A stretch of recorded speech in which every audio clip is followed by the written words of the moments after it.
When you have a lack of understanding for history, you're doomed to repeat it.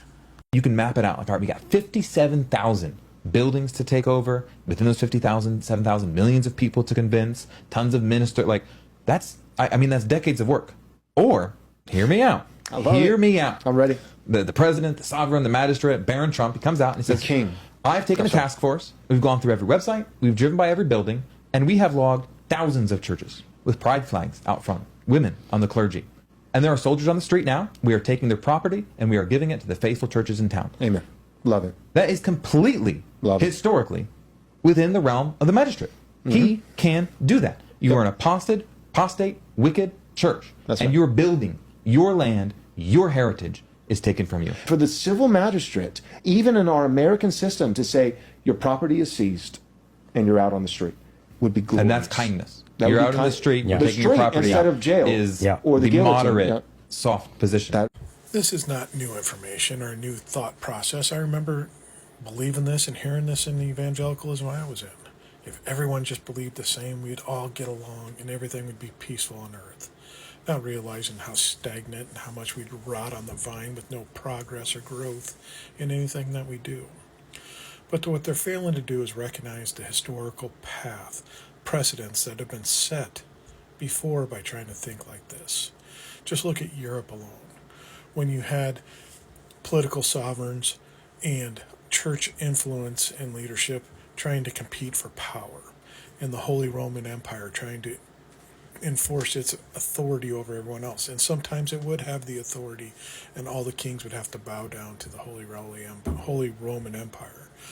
But kings also usurped the authority themselves, built up their own influence and great deal of power. King Henry VIII started his own religion, breaking off from the church and succeeding from that union altogether that lasts till today. These guys fail to recognize. They think that they're constantly going to be in alignment with whatever rulers run in this country. The simple truth of the matter is one, you got to hope you have the right faith to align with the government that coming in line. There's going to be a great fight if this ever comes to fruition on who is going to be the correct faith to run everything. Is it going to be the Catholics? Is it going to be the Protestants? Is it going to be the evangelicals, the Mormons, the Jehovah's Witness? Who's going to be the one power that rules them all?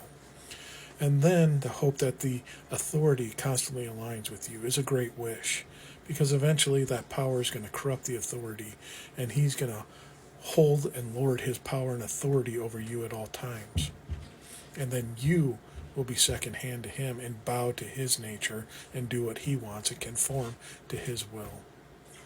That's just how this always works.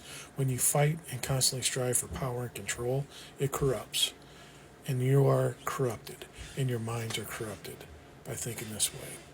You'll never allow growth. You'll never allow progress.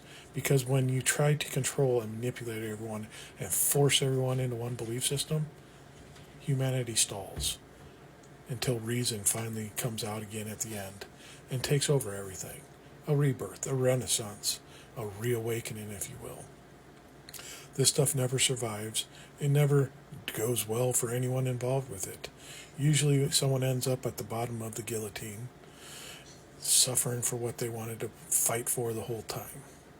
Because the power corrupted you.